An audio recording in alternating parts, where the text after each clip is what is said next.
Hi, this is Cheryl Gallant, your Conservative Member of Parliament for the overtaxed riding of Renfrew-Nipissing-Pembroke. Hey, Justin, instead of packing lunches, why don't you just pack it in? The Prime Minister, who's never packed his kids' lunches in his life, was on full display for a $1 billion photo op, packing lunches to promote his nationalization of school food programs. He's putting the federal government in charge of what your children eat. Reportedly, the federal budget, late as usual, will allocate $1 billion towards a feeding program for students.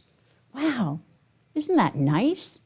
He's jacked up the carbon price so high that people cannot afford to feed their children nutritious breakfasts. Of course, the price tag will grow and grow, so he'll take more and more from parents. Unfortunately, his government's reckless spending has had food already become so expensive that teachers have been giving their own lunches to kids they see come to school with nothing to eat. Canada is a land of plenty, or it was. We used to be called the breadbasket of the world until fuel became so expensive. Fuel doesn't need to be so costly. Trudeau and his pseudo-science schooled supporters have artificially hiked the price of fuel for travel and home heating. We used to be a clean energy superpower with high-paying jobs for people willing to work. Instead of allowing the conditions for everyday Canadians to prosper, he's impoverishing the population, making people dependent on the mercy of others or the government to eat. Even our soldiers, the people who put their lives on the line to protect us as a nation, are lining up at food banks. Too many soldiers cannot even afford a home and are surviving in the cold in tents. That's what may be expected on the job, but not in their personal lives. Instead of directing tax dollars towards upholding responsibilities only the federal government can do, these harebrained left-wing nuts are messing with everything from childcare to healthcare. The federal government is supposed to protect our people from foreign threats. That means our military must have sufficient equipment, training, and people to defend our nation. At a time that the world is nearing the brink of war, Canada's Prime Minister took $1 billion from our hollowed-out armed forces. New recruits are given moldy, lice-infested accommodations, if anything at all, then have to make sounds to emulate firing their weapons, like we used to do as kids when playing cops and robbers. After 8 years of this hapless government, our soldiers are living in homeless encampments and lining up for food, but not at the mess halls. From school children to soldiers who've signed up to defend our country, more and more people are at the mercy of kindness to eat in Canada. Another way the NDP Liberal coalition is exerting more control over Canadians is to require more people and their companies to put their personal businesses and information and their personal information online. Owners of long-serving small businesses are being forced to report income details and pay HST through their bank accounts online. From hardware stores in outlying areas to self-employed plumbers and electricians, everyone has to get a computer, learn to use it, figure out online banking, then upload all the information necessary for someone to steal everything you've ever worked for out from under you. It may be common sense to conduct business electronically, But if you're closer to retirement than your peak career, such a major expenditure cannot be justified, especially if the community has minimal internet access and the power goes out more often than not. Starlink and a generator are even more expenses that crushing taxes and high fuel prices simply don't allow. So the businesses will close. Customers will have to drive 50 to 100 kilometers to get what they need, if they have a vehicle, and if they can afford to put gas in it. But the biggest risk is the possibility of losing everything you've ever worked for. Anything online is hackable. The CRA is no exception. In addition to the reported cyber breach at the CRA that took place from July to August of 2020, on February 8th this year, without specifying any dates of cyber intrusions, the CRA posted recommendations to follow. They said, if you believe your My Account, My Business Account, or represent a client account or clients, if you believe they've been compromised, a letter would be sent to individuals and businesses affected by incidents of suspected unauthorized access by registered mail. If a letter of notification that your account has been compromised is received, you are to follow the instructions in the letter. But for a variety of reasons, compromised individuals will not learn of their vulnerability until the bank makes contact, demanding payment, or the bank just takes money out of your bank account to keep the credit card or line of credit active. You see, as far as a bank is concerned, it's going to get its money from you one way or another. Banks take no responsibility in lending money to people over the internet, so long as your name and social insurance number are provided. In fact, this can go on for years, even if you check your account online. The reason is the bank does not consolidate all the accounts to see online. The illegal credit card transactions, even the balance or the details of a line of credit do not appear anywhere when you log into your account. Any bank communications are sent to the phony email address set up by the thieves. This is an entirely new profit center for banks. They just let the fraud blossom, telling the client, oh, you should have signed up with Equifax. Equifax. How secure is Equifax? In 2017, Equifax was hacked. The sensitivity of the personal information held by Equifax and the scale of the problem makes that breach unprecedented. If you were a member of the class action suit, your grand reimbursement total was $125. The banks are the thieves' enablers. They hand out the money without conducting sufficient due diligence. They profit from the crime. Going paperless has made absence of due diligence even more profitable. They save on postage while exposing trusting clients to cyber robbery, not costing the banks anything. Many Canadians don't own a printer to print out statements themselves. Cartridges are $75 a pop, even for a small home printer. Can you imagine if there was an electricity outage for any length of time? How would you prove how much money you have in the bank? The managers don't believe you when you've been hacked.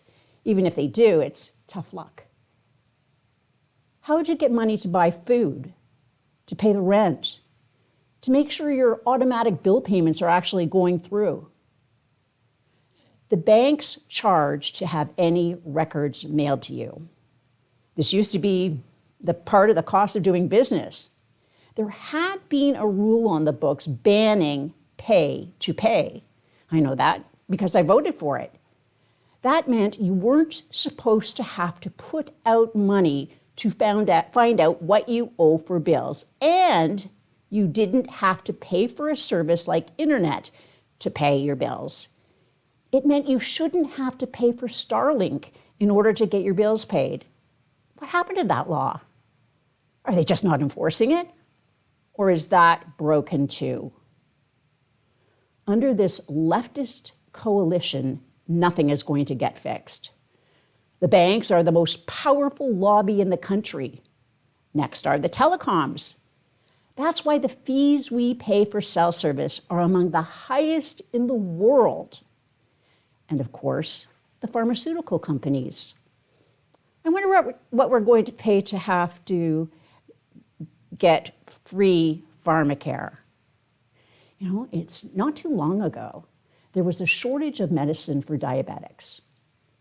What happens when the government is in charge of handing out medicine and there's a shortage? Who gets it and who doesn't? Will the Liberals check their donor list the way they do in appointing judges? Will they look up the names of party members gathered by Elections Canada for purpose of nominations? The cost of free pharmacare may be your life. On April 15th, Canadians who filed a 2022 tax return will receive Trudeau's latest climate bribe. It's very important you double-check the deposit. I have already received a report that CRA is shortchanging people who live in Arnprior. If you live anywhere in the riding of Renfrew-Nipissing-Pembroke, you are supposed to receive an additional rural supplement.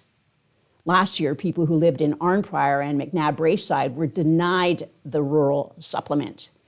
Thanks to Trudeau's high policy of high inflation, few can afford to buy a home in the big cities. This has forced more and more people to move out to Arnprior. Now, so many people live in Arnprior but work in Ottawa that according to Statistics Canada's definitions, Arnprior is part of the Ottawa-Gatineau Census Metro area. This applies to McNabb-Braeside too. Last year, CRA, actually shockingly, moved quickly to address the issue. Everyone in Arnprior and McNabb-Braeside received the full rural supplement on the next quarterly deposit, along with the missing money from the previous deposit. Now, if reports are accurate, it might be that the Liberals didn't have CRA actually fix the issue, but just papered over it for a year. This isn't just an issue if you live in Arnprior and McNabb-Braeside. If you live in any community that borders a metro area, you'll want to double check to make sure you receive the full rural supplement. It's always a good idea to double check Liberals' math used by the Canada Revenue Agency. When CRA has not been told to keep busy by harassing small businesses in rural Canada to file online, or not busy withholding money from rural residents, they get busy making life more difficult for Canadians looking after elderly parents. Back in 2018, the Finance Department added a line in the budget bill to require anyone controlling a bare trust to file a T3 return. This was back when Bill Morneau was running the show. This was when Trudeau and Morneau went around calling small business owners tax cheats. These two wealthy Liberals believed that small businesses and trust funds were being used by wealthy people to avoid paying taxes. Tax evasion is when someone breaks the law to pay the tax. Tax avoidance is when they use all the laws to pay less tax. Trudeau and Morneau thought wealthy people were using small businesses and trust funds to avoid taxes because that's what they were doing. The Liberals backed off on changes to small business taxes, but they slipped the trust fund rules through. The only problem was that formal trust funds, the kind normally associated with rich people, were not the only targets. The finance department slipped in language requiring bare trusts to also file. Just one problem. The finance department never discussed the idea with the Canada Revenue Agency. Turns out the term bare trust is not defined in the Income Tax Act. So CRA had to require all bare trusts to file a T3 tax return this year. Absent a specific definition, CRA said anything that looks like a trust, walks like a trust, or quacks like a trust would be considered a trust. A formal trust is a written agreement which sets out the duties of a trustee, the person or persons who control an asset like money, property, or stocks, and the beneficiary, the person who receives the benefit from the asset. Formal trusts have always had to file T3 returns as they can, in some circumstances, be used to provide taxable income to a beneficiary. A bare trust is informal. It exists when there's that kind of trustee-beneficiary relationship. Examples include when an adult child controls a bank account for an elderly family member, or when a parent is added to the title of a property to help their child secure a mortgage. This has left accountants and tax specialists scrambling to understand and explain the new filing rules. Failure to file could result in fines worth up to 5% of the value of the assets in the bare trust. The deadline to file was April 2nd. Then, at the last minute, literally the afternoon before Easter long weekend, the CRA announced the Liberals were delaying the requirement to file for 1 year. We won't know for some time just how many Canadians were forced to spend money hiring tax specialists to file the T3 tax return. The Liberals were warned in December this would be a big problem, but they did nothing. All the stress, all the uncertainty, all the confusion, because Justin Trust Fund Trudeau assumes everyone is just as unethical as he is. Live from Ottawa, this is Cheryl Gallant.